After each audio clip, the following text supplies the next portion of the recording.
Mom's sick, so I came instead." A little girl walked into the CEO's office. What the millionaire did next changed their lives forever. "Excuse me, sir. I came to work for my mommy today. She's sick and had to go to the hospital." Robert Whitmore looked up from his desk, startled. Mondays usually meant reports, numbers, and back-to-back meetings, not 5-year-olds in janitor uniforms standing in his office. She stood there in the doorway, small and serious, her golden curls glowing beneath the fluorescent lights. The uniform she wore hung off her tiny frame, sleeves rolled, pants tied up with a shoelace. In one hand she clutched a spray bottle, in the other a folded rag. "My name is Amy," she added proudly. "My mommy's name is Pamela. She works here. But she's really sick today, so I came instead." "I know what she does," she told me. Robert stared. Was this some kind of joke? But the look in her eyes, sincere and steady, said otherwise. She believed this mission was hers to carry out. He stood, slowly, careful not to startle her. "Amy," he said gently, "how did you get here?" She looked down at her scuffed pink sneakers. "I took the bus. Mommy showed me the stops. I used quarters from my piggy bank. You took the bus by yourself?" She nodded. "I remembered the building. It's the tall one with shiny glass and your company's name in big gold letters. One time we passed it, I told Mommy I wanted to be a CEO here one day. She laughed, but I meant it." Robert's expression softened. She continued, her voice calm but earnest. "This morning, Mommy couldn't sit up. She was dizzy and said her chest hurt. I gave her water and told the neighbor. Then I remembered. Mommy said if she misses work again, she might lose her job, so I came. I didn't want her to get in trouble." Robert sat down slowly, hands folded. He'd negotiated mergers worth billions without blinking. But now a 5-year-old girl was undoing him with every word. "You came here to save your mom's job." Amy nodded. "She works really hard. She's the best mommy." He let out a breath, slow and heavy. This child had made it all the way to his office, alone. Somehow, she had slipped past security, taken an elevator to the top floor, and walked straight into the heart of his company. Not for mischief, not for fun, but out of love. Fierce, innocent, determined love. The intercom buzzed. "Mr. Whitmore, your meeting with finance begins in 5.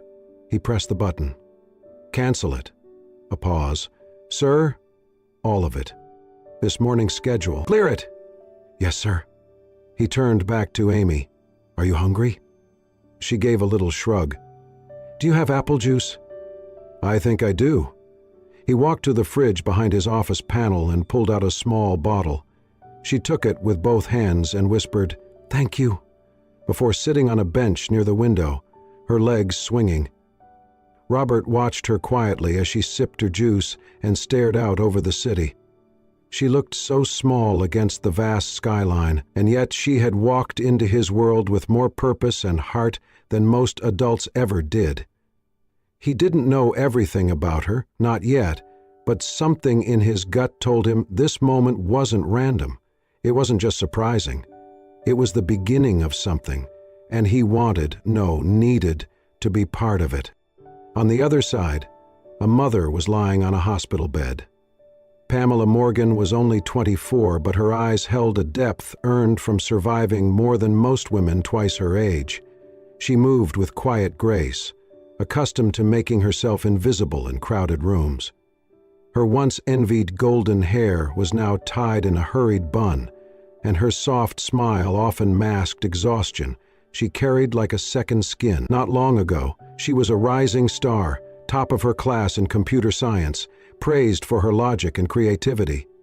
She dreamed of startups and success in Silicon Valley, but all of that vanished the moment she met him. He was older, charming, and full of promises. She was young, hopeful, and unprepared for the heartbreak that followed. By the time she realized his love was empty, she was holding a positive pregnancy test in her shaking hands. When she told him, he disappeared. Her family, devout and inflexible, responded with cold shame. "You're throwing your life away," her father said. Her mother wept and begged her to end it, but Pamela had already heard the baby's heartbeat. That was enough. They disowned her a week later. She left with 2 bags and no safety net. The world outside was colder than she expected.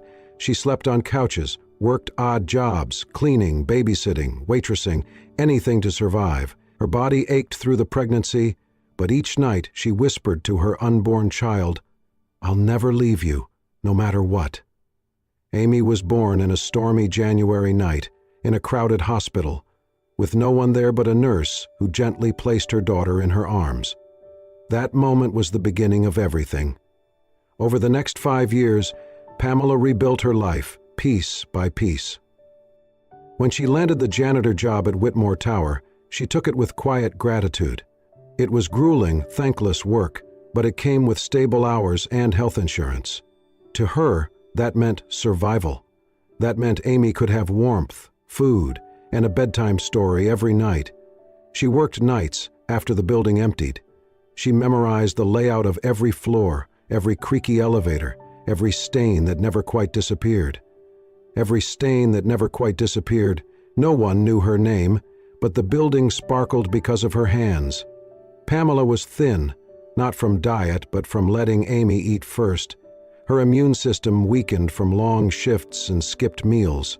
When winter hit, she couldn't shake the lingering cough. She ignored it at first, she had no choice, but one morning the pain in her chest grew sharp. Every breath burned. The room spun when she stood, and she collapsed back into bed. Amy rushed to her side, her tiny hand gripping Pamela's. "Mommy, you're sick." Pamela tried to respond, but her voice cracked into a whisper. Their neighbor, Mrs. Collins, heard the wheezing and called for help. Within minutes, Pamela was in an ambulance. At the hospital, machines beeped around her. Doctors spoke in clipped voices about oxygen levels and lung inflammation. But Pamela didn't hear much. Her thoughts weren't on her condition. They were on the rent due next week, the groceries they still needed, the job she might lose if she missed another shift. She had given up everything, her family, her education, her dreams, to raise Amy. The thought of losing it all now, because of something as simple and cruel as getting sick, filled her with panic. She lay in the hospital bed, eyes fixed on the ceiling, whispering a single desperate plea. "Please don't let me lose everything I've fought for." What Pamela didn't know, what she couldn't even imagine, was that at that very moment, her daughter had already taken matters into her own hands. Wearing a too large janitor's uniform, clutching a rag and spray bottle, Amy was walking through the glass doors of Whitmore Tower, and with her tiny footsteps, destiny had already begun to change. Robert had canceled an entire morning of meetings, but for once, he did not feel the familiar guilt that usually accompanied breaking his schedule. Something about the little girl sitting near his window, sipping apple juice with her legs swinging above the floor, made time itself seem irrelevant. He sat quietly, watching her finish the last drop, then wipe her mouth with the sleeve of her oversized uniform. Amy looked around the office again with open curiosity. "Is it hard being the CEO?" she asked, her voice small but curious. Robert smiled faintly. "Some days it is. There's a lot to take care of." Amy nodded as if she understood. "Mommy says when you take care of something really big, it's important to remember the little things too." He blinked. That sounded less like a 5-year-old and more like a life lesson disguised in pigtails. Amy stood, carefully placing the empty juice bottle on the corner of the desk. "I think I should start now," she said seriously. "Mommy always starts with your desk. That way," she says, "the big man upstairs has a clean start to his day." Robert raised an eyebrow, but said nothing as she reached into her bag and pulled out a travel-size packet of tissues. She unfolded one with delicate fingers, laid it across her palm, and approached his desk with the solemnity of a surgeon preparing for a procedure. She began to wipe the surface with slow, circular motions. It was endearing, her tiny hands moving with the careful intent of someone imitating something they had only observed but never practiced. Her technique was far from effective, and her pressure barely disturbed a speck of dust, but there was no mockery in her expression. She was focused, proud, and determined. Robert leaned his elbow on the armrest of his chair and watched. "You're very dedicated, Amy." She smiled without looking up. "Mommy says when you do something, you should do it right, even if nobody sees it." That quiet wisdom, spoken so plainly, made something shift in him again, something soft that had been buried beneath years of guarded solitude. Then it happened. As Amy reached across the desk to wipe a corner near his laptop, her arm bumped a tall glass of water. It wobbled once, twice, then tipped. The crash was small but sharp. Water spilled across the polished surface, trailing dangerously close to a folder of financial projections. Amy froze. Her eyes widened, hands hovering in the air as if afraid to touch anything else. I'm sorry," she gasped, her voice trembling. "I didn't mean to. I was just trying to help. Please don't fire Mommy." "I was only trying to help." Robert stood quickly, grabbing a stack of napkins and blotting the water before it reached the folder. Then he turned to her. She looked up at him, her bottom lip quivering, eyes welling with tears. She had dropped the tissue and stepped back, as if expecting to be scolded or told to leave. But instead, Robert knelt beside her. "Hey," he said gently, placing a napkin in her hand. "It's okay." "I messed it up," she whispered. "You didn't," he said with a smile. "You were doing your best. That's what matters." She stared at him, unconvinced. He added, "Today you've done more than most people twice your size, and for the record, you're the youngest employee I've ever had." That brought a flicker of hope back into her eyes. "Really?" she whispered. "Really, and I think you're doing a great job." Amy finally let out a breath, the tension in her tiny shoulders melting a little. She nodded solemnly, then carefully wiped a remaining drop of water from the desk. Robert stood and returned to his chair, feeling something he hadn't felt in years. A sense of connection. It was small, yes, but real. This child with her floppy sleeves and honest eyes had stepped into his world and reminded him that kindness could still exist in unexpected places. As Amy continued dabbing the desk with newfound confidence, Robert leaned back and watched her. He had spent years building an empire, but in one clumsy moment, with a spilled glass and a child's apology, he'd remembered something far more valuable: humanity. And a spark of something unfamiliar yet comforting stirred quietly in his chest. The morning after Amy appeared in his office, Robert could not concentrate. He sat at his desk, staring at a spreadsheet that had once consumed his every thought. But the numbers blurred now. His mind kept drifting to a little girl in oversized clothes and a voice filled with courage beyond her years. He needed to know more, not for curiosity, not for protocol. It felt personal. He buzzed his assistant. "Find out which hospital Pamela Morgan was taken to yesterday morning and get me her room number." The assistant hesitated. "Sir, do you want to send flowers?" "No," Robert said quietly. "I want to visit her."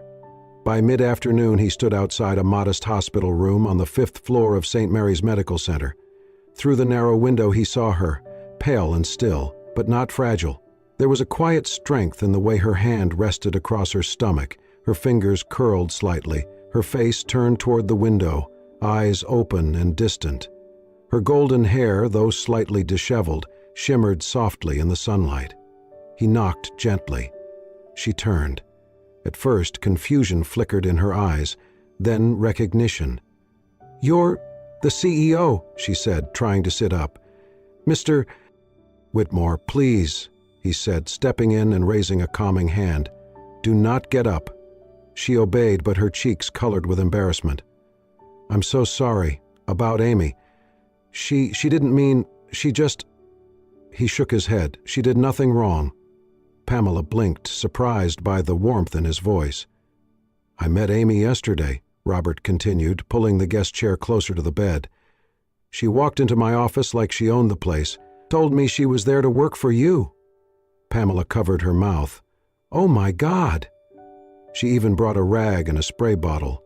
Pamela let out a soft, almost tearful laugh. "She always pays attention. I never thought—" "She told me everything," he said. "That you were sick, that you might lose your job, she thought she could help, that if someone cleaned your desk, you would be less mad. Pamela lowered her eyes. I told her too much. No, Robert said gently. You taught her how to care. Silence settled between them. Then he added, she told me about you. A little. I hope you don't mind. Pamela glanced at him, her eyes guarded. What did she say? That you're the best mommy in the world. Her breath caught. Robert leaned forward, elbows on his knees. I wanted to hear your side too. Pamela hesitated, then nodded slowly. Her voice was soft but steady. She told him everything. How she had been a student in computer science, how she fell in love with someone who left her the moment she got pregnant, how her family disowned her when she refused to terminate, how she wandered from place to place, working wherever she could, always carrying Amy on one hip and hope on the other.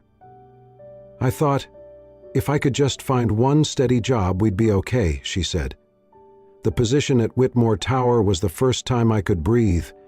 I never thought about who owned the building. I just knew I had to keep it. And you did, Robert said quietly. She looked up, her eyes searching his face. He wasn't what she had expected. Not cold, not distant. There was something in his eyes.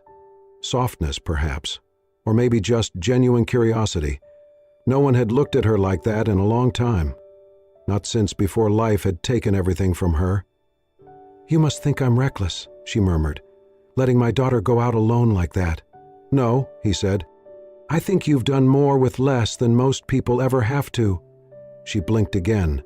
Her eyes shimmered, glassy with unspoken emotion. Then, quietly, Robert said the words that would stay with her for years. You're the strongest person I've ever met. That broke something in her. Tears welled up and slipped down her cheeks before she could stop them. Pamela turned her face slightly, trying to hide them, but her shoulders trembled. Robert sat silently, not looking away. There was nothing to fix, nothing to rescue. He just wanted her to know she was seen. I'm sorry, she whispered, brushing at her eyes. Don't be, he said softly. It was the first time in years that someone had said she was strong, and meant it. The first time someone looked past the uniform, past the broken past, and simply saw her. Not the janitor, not the single mother, not the girl who had fallen from grace. Just Pamela. And in that quiet hospital room, something shifted. For both of them. Something changed after the hospital visit. Robert told himself it was just residual concern, professional decency, but the truth lingered with him long after he left Pamela's room. He began walking through parts of the building he had never paid attention to before, maintenance corridors, janitor closets, quiet stairwells, spaces he had once passed without thought suddenly held a quiet importance. Pamela had returned to work 2 weeks after her hospitalization, thinner than before, but steady. She moved with quiet resolve, head down, always efficient. And Robert, the man whose days were mapped to the minute, started making unscheduled detours. He would check on renovations near the lower floors, linger near restrooms, under the pretense of reviewing building cleanliness standards. Any excuse to walk by, to catch a glimpse of her. It was always brief. She would be kneeling beside a sink, wiping mirrors or pushing a mop along the hallway tile. Her golden hair would be tied back, a few strands slipping loose around her cheeks. And even in her exhaustion, even in the silence, there was something about her that stilled him. One morning, as he rounded the landing between the 19th and 20th floors, he saw her carrying a sloshing bucket up the stairs, the handle cut into her fingers, her steps slow and careful. Without a word, he stepped forward and took it from her hands. Pamela startled, straightened, and looked up into his eyes. "Mr. Whitmore, let me," he said, already carrying it up. She hesitated, unsure whether to protest or thank him, but he was already at the top, setting it gently down. "I was just on my way to check the HVAC reports," he offered, clearly lying. She smiled. "Of course you were." Their eyes met, and something passed between them, something quiet but unmistakable. Then Pamela turned quickly, brushing a strand of hair from her cheek, and disappeared into the stairwell. The next afternoon, when she returned to the janitor's closet on the 15th floor, she found a clean white towel folded neatly on her cart. On top of it was a yellow sticky note in handwriting she recognized. "Don't forget to wipe your brow. Some of us notice the effort. R." She stood still, the towel pressed lightly to her chest. She had never received a love note before, not really.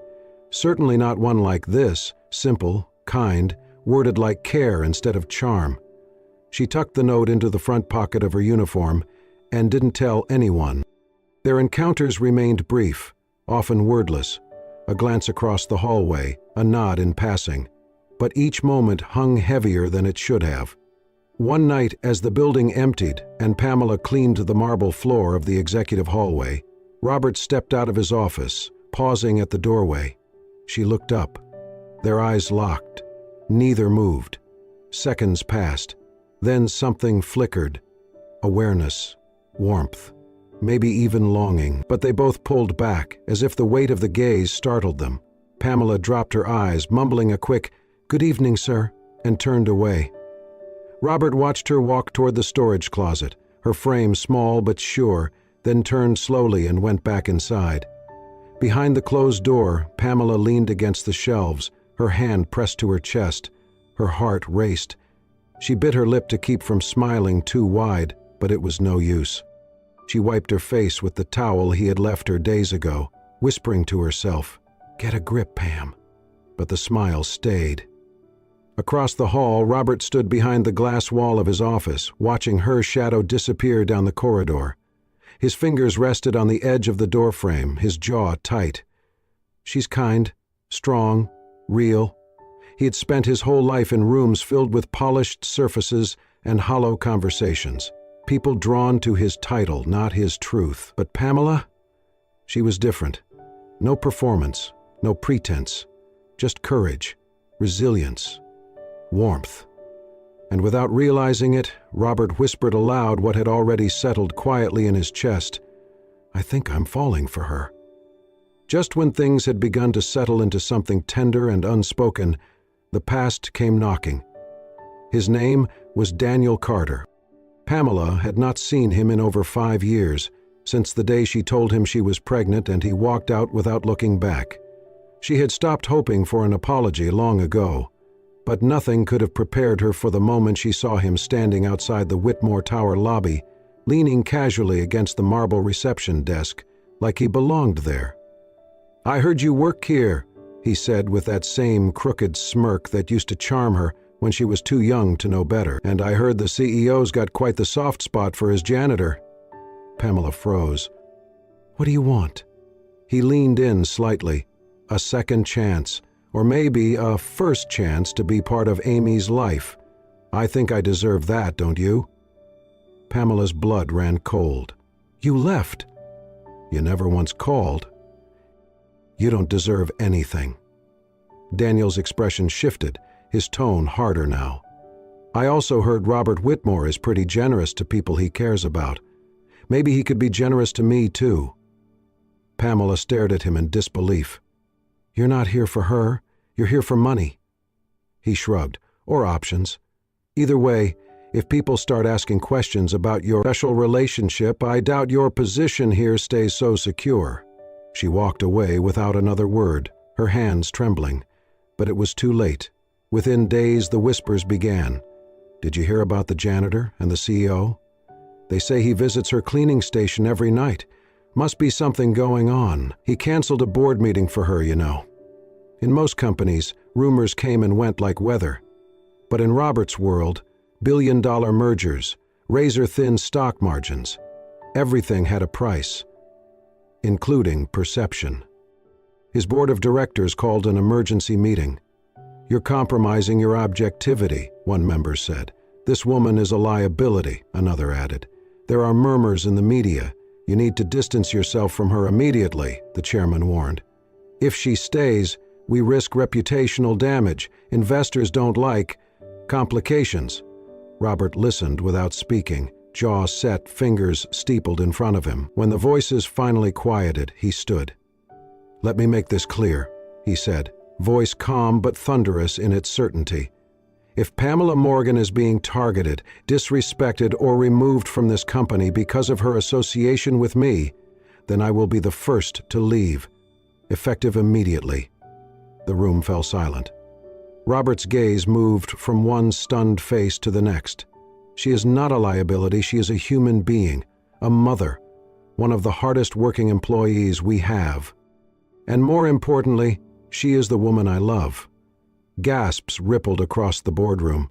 "I will not tolerate cruelty disguised as corporate policy," he added, "and if that means this company loses a little comfort in the process, then so be it." For a long moment no one spoke. Then, one by one, heads began to lower. No one challenged him. Word of the meeting spread quickly. But Pamela, heart pounding, she was already packing her things in the janitor's closet when Robert found her. "I don't want to be the reason you lose everything," she whispered, blinking back tears. "This job, this company, you've worked so hard." He stepped forward and took her hands. "You are not the reason," he said gently. "You are the anchor. The first thing in a long time that's made me feel like a person instead of just a position." She shook her head, tears slipping down her cheeks. "You stood up for me," she said softly. He smiled. "You stood up for Amy, for everything. You didn't think anyone noticed, but I did. And now, so does everyone else." And for the first time she believed him. Fully, completely, because in the room where power ruled and titles commanded respect, Robert Whitmore had declared his heart, and hers was finally safe in it. The storm had passed, but Robert knew the damage Daniel could still cause if left unchecked. Quietly, he hired one of the best family law attorneys in the state, a woman with a reputation for protecting single mothers and demolishing manipulative men in court. Together, they built Pamela's case. Years of solo parenting, financial independence, consistent work history, school records, medical receipts, proof of a mother who had not only raised her child, but done so with dignity in the face of abandonment. Daniel showed up to one preliminary hearing, smug and unbothered, but when he saw the legal team waiting across from him and Robert Whitmore seated in the back of the courtroom, his gaze unflinching, that smirk slowly disappeared. 3 days later, Daniel officially withdrew his petition for custody. He never contacted Pamela again. The legal battle behind them, Robert turned his attention to something even more meaningful, giving Pamela a future that matched her potential. She had once mentioned her love for software, her dreams of finishing school, of building something that mattered. So he created a new position at Whitmore Enterprises, technical advisor for internal digital transformation, and offered it to her. At first, Pamela hesitated. "I haven't touched code in years. I don't even know where to begin."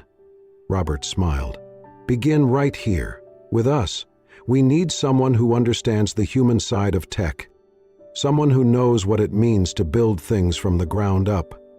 He set up mentoring sessions with the IT team, bought her a new laptop, gave her access to online courses and whatever resources she needed. And when she showed up for her first day in the new role, dressed in a simple navy blouse and fitted slacks, hair down and eyes steady, every person in that room took notice. Pamela was different from the programmers who had coasted through degrees. She asked questions no one else thought to ask. She cared about how the systems impacted the night staff, the overlooked departments, the janitors who had once been her peers. Within a month, she had helped design a user-friendly interface that simplified the company's maintenance reporting software, cutting response times in half. People began to stop her in the hallway, not to ask for cleaning supplies, but for her opinion, and through it all, Amy bloomed. She came to the office every afternoon after preschool, skipping through the marble lobby like she owned it. She would wave to security guards, deliver crayon drawings to Robert's office, and ride on his shoulders during lunch breaks. "This place smells like Mommy and Smiles now," she said one day, twirling in the elevator.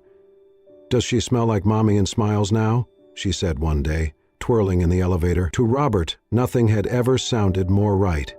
At first they were careful, quiet, a shared dinner here, a weekend walk there. But over time, the boundaries blurred in the most natural way. Pamela would stay late working on a new prototype, and Robert would bring her coffee just the way she liked it. Amy started calling him Mr. Robert at first, then just Robert, and finally, without thinking, Dad. The night she said it, Pamela turned sharply, but Robert's eyes were already filled with tears. He didn't correct her. He just whispered, "I'd be honored." They were not flashy, not rushed. There was no grand declaration or staged romance. But slowly, beautifully, they became a family. And in the quiet, everyday moments, morning coffee shared at the office cafe, Amy's laughter echoing through the halls, Pamela resting her head on Robert's shoulder in the elevator, they found something none of them had known they were looking for. Home. 1 year later, Pamela Morgan stood on stage before an auditorium filled with tech professionals and reporters.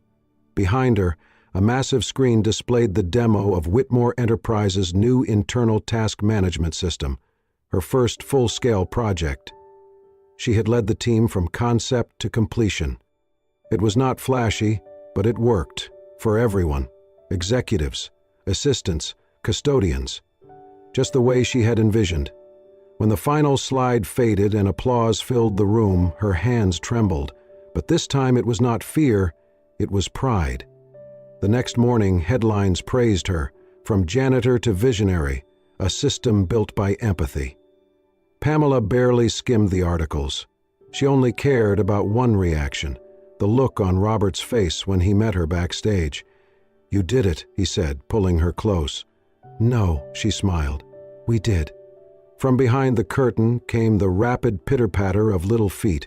"Mommy, you're amazing," Amy squealed, throwing her arms around her. "Did you watch the whole thing?" Pamela asked, lifting her up. "I did, and I didn't even fall asleep once." They all laughed. In the following weeks, offers rolled in from companies wanting to hire her, but Pamela stayed at Whitmore. Not for comfort, for purpose, for family. Then came spring. The city thawed, blossoms bloomed, and Saturday mornings became their favorite ritual. On one of those mornings, Robert invited them for a picnic at the park. Pamela expected nothing more than sandwiches and sunlight. But under a quiet oak tree, after unpacking lunch, Robert pulled out a small velvet box. Pamela blinked. "Is that?" He did not kneel. He simply held her hand, placed the box in her palm, and opened it. Inside was a gold ring, simple, elegant, with a single sapphire. "I don't need cameras or a big ceremony," he said softly. "Just you. Amy, this life we've already started. Will you marry me, Pamela?" Her eyes brimmed with tears as she nodded. She could not speak, but her answer was clear. Amy, who had been chasing butterflies nearby, ran over and saw the open box. "Mommy, are you crying?" "Happy tears," Pamela said, laughing.